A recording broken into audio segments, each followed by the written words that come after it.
So today the theme is share the love. Share the love.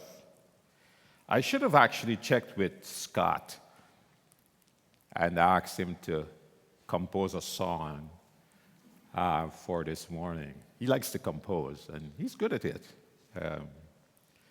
But a little bit of confession, I didn't prepare the sermon early enough to challenge him on that front. Share the love. Story is told about a little boy who attended a Sunday school in Chicago. And when his parents moved to another part of the city, the little boy still attended the same Sunday school, even though it meant a long, tiresome walk in each direction. And so a friend of his asked him why he went so far to attend Sunday school, that there were plenty other Sunday schools in the neighborhood that he could attend. This weekend's gospel pericope is a continuation of Jesus' Sermon on the Plain. And last week, I said to you that Jesus came down to be with the people. And I used language like incarnation. Now, this week, on reading the gospel pericope, I believe that Jesus levels with the people. And so that I am clear about what I'm saying, I decided to check, I figure to level with people might be a slang, so I decided to go to the dictionary and check on the meaning so I could be crystal clear about what I'm saying. And I went to the Cambridge Dictionary. Pardon me. My British in me is hard to remove. So my point of reference is always to the Cambridge Dictionary. Instead of the Merriam-Webster Dictionary, I run to the Cambridge Dictionary. And the Cambridge Dictionary helped me out because it said, to level with someone is to tell them the truth. To level with someone is to tell the truth. Truth-telling is something we pride ourselves in. We encourage our children to speak the truth. In fact, I was taught in my grandmother's home with a bit of poetry that truth-telling is important. And we would always say these words, not just in my grandmother's home, even in school it was the case. Speak the truth and speak it ever. Cause it what it will. For she or he who hides the wrong he did does the wrong thing still. Honesty is expected of everyone, especially our leaders. Today, that remains the standard, and we must demand it. We do not expect perfection of the truth. In fact, I should say, we do not expect perfection but the truth. To deny us the truth causes hurt and leads to condemnation. Leaders with a skewed perception of how they are perceived sooner or later find themselves living with guilt and regret.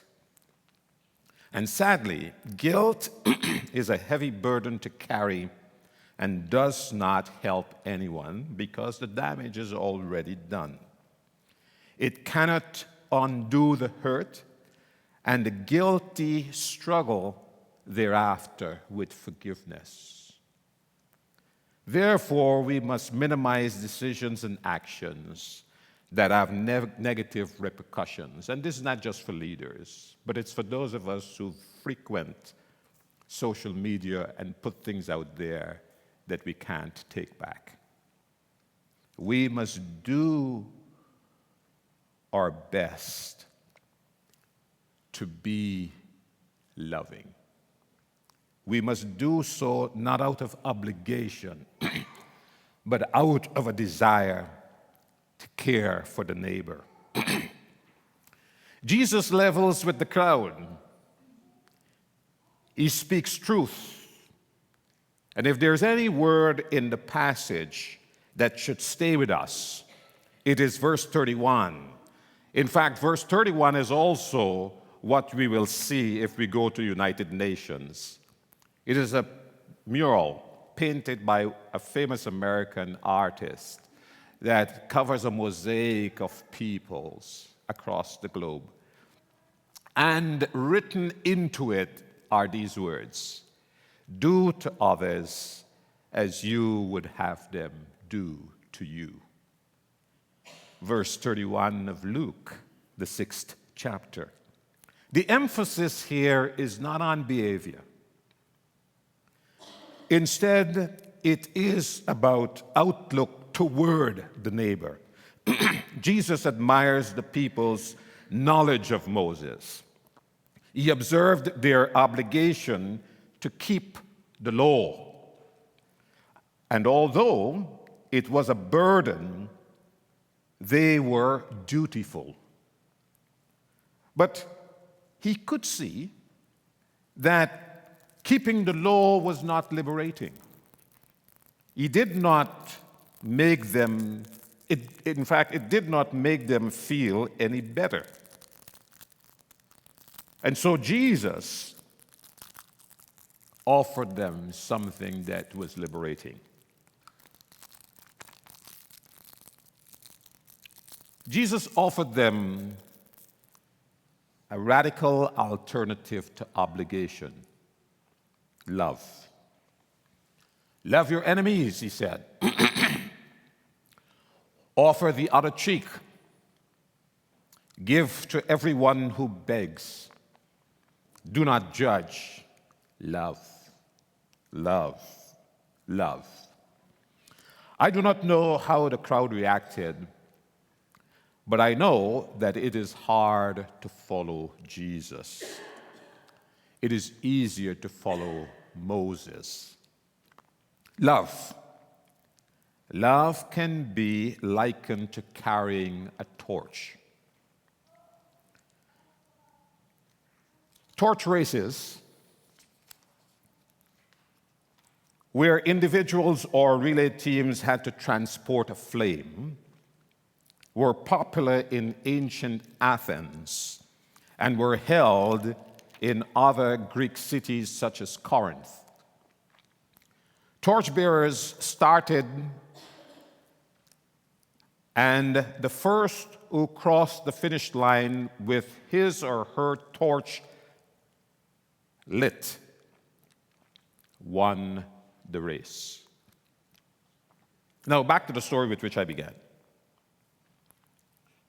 So remember the little boy in Chicago? Parents moved.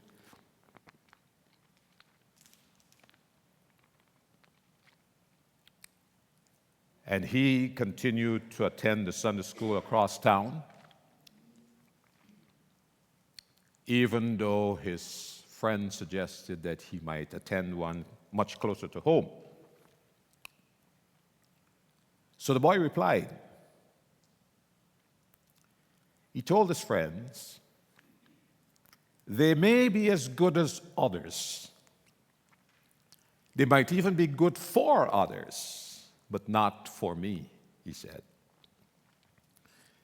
And she asked him, "Why not?" And he responded, "Because at my Sunday school, they love a fellow over there. And that fellow that they love is shown in everything we do, in our words and in our actions." Have you ever been asked, why are some churches not growing? And how do you answer that question? Why are some churches not growing? Are you quick to point out what the other is not doing or doing as the reason for why they're not growing? Or that they're stuck in tradition? Well, I don't think that's the real reason. Might it be that we do not love as we should and as we could? Could it be that we are more committed to duty than to sharing the love of Christ with others? Perhaps this little boy has something to teach us. That where the community does not express the love of Jesus Christ, then that community should not expect to grow. That community is not as healthy as it can be.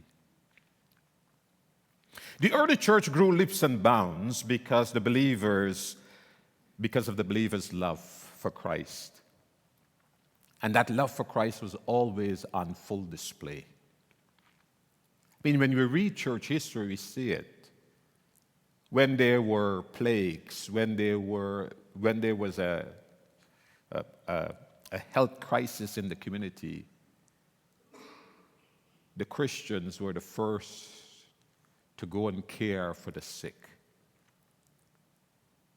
It didn't matter if it was contagious or it was an infectious disease. It was their commitment to show love and compassion. And why did they do that? Because they believed in their heart that Christ died for them. And so it was personal as well as communal. So they willingly died for him. They gave up everything for Christ and even became martyrs. That one of the great church fathers, Tertullian, was born in the year 160 and died in the year 240 in the Common Era, says, "The blood of the martyrs is the seed of the church." The blood of the martyrs is the seed of the church.